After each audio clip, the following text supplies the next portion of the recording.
dijelaskan oleh teman kelompok saya, yaitu yang pertama dari Andreas, yang kedua anugerah, ketiga dasar, keempat akid. Baik, saya akan menjelaskan tentang materi proses pembuatan gerabah dan sejarah-sejarahnya. Berdasarkan KBBI, gerabah adalah alat-alat dapur untuk memasak dan sebagainya yang dibuat dari tanah liat dan kemudian dibakar. Proses pengolahan tanah liat hingga pembakaran tersebut juga dilakukan dalam proses pembuatan keramika. Selanjutnya, sejarah penggunaan atau sejarah pembuatan gerabah. Kerajinan gerabah diperkirakan berasal dari negeri Cina, yakni sekitar 4000 sebelum Masehi. Kala itu, orang-orang membuat gerabah dengan tujuan sebagai perkakas rumah tangga, dan pembuatannya juga menggunakan teknik bakar, misalnya kendi, kuali, tempayan, dan lain-lain. Selanjutnya saya akan membahas proses pembuatan gerabah atau kuali. Yang pertama ada proses persiapan produksi. Tahap ini menjadi proses awal dalam pembuatan, yakni dengan menyiapkan alat dan bahan pembuatan. Bahan utamanya tentu saja tanah liat dan pasir, sementara alat bantunya berupa meja putar. Adapun teknik pembentukan gerabah ada beberapa teknik, yaitu teknik pijit, yakni teknik pembuatan dengan cara memijit yang menggunakan tangan.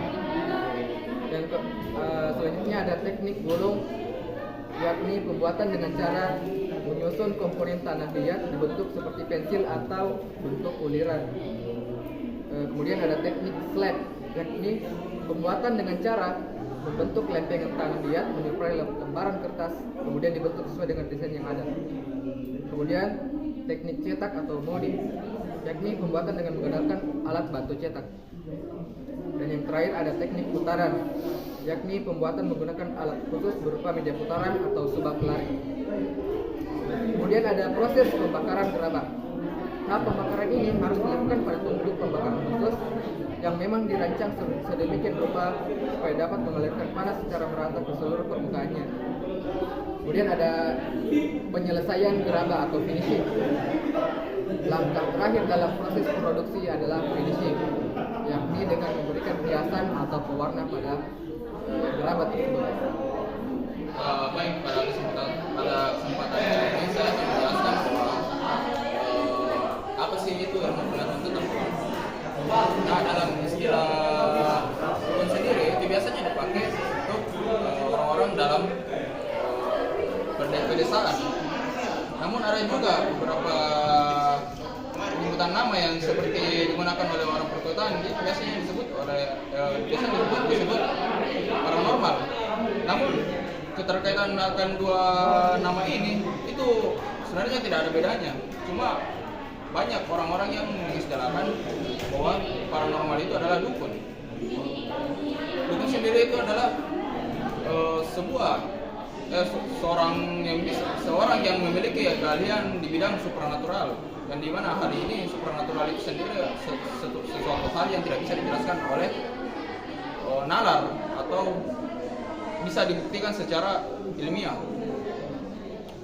Dalam dukun sendiri ada beberapa jenis, yaitu yang pertama dukun beranak, yang biasanya mereka digunakan untuk proses penyalinan, untuk proses melahirkan, biasa digunakan untuk itu. Ada juga yang dibilang dukun santet. Nah, yang bahaya di Indonesia ini sendiri adalah dukun santet. Dukun santet itu sendiri dia bisa memberikan penyakit tanpa bisa dijelaskan oleh pengetahuan medis. Yang dimana penyakit-penyakit ini tidak bisa dijelaskan oleh nalar ataupun ilmu-ilmu dari dokter itu sendiri, ataupun ilmu yang berkaitan dengan ilmu dokter. Dan yang paling terakhir ialah dukun pijat. Nah, ini yang menarik dari dukun pijat. Dia bisa yang kadang biasanya orang bisa memijat, dia harus menumpukan titik-titik buta dari tubuh seseorang. berbeda dari dukun. Dukun dia tanpa meregangkan atau biasa memijat dengan langsung begitu. Dia tidak langsung memijat, tapi dia hanya membacakan semacam doa agar bisa menyembuhkan penyakit dari orang tersebut.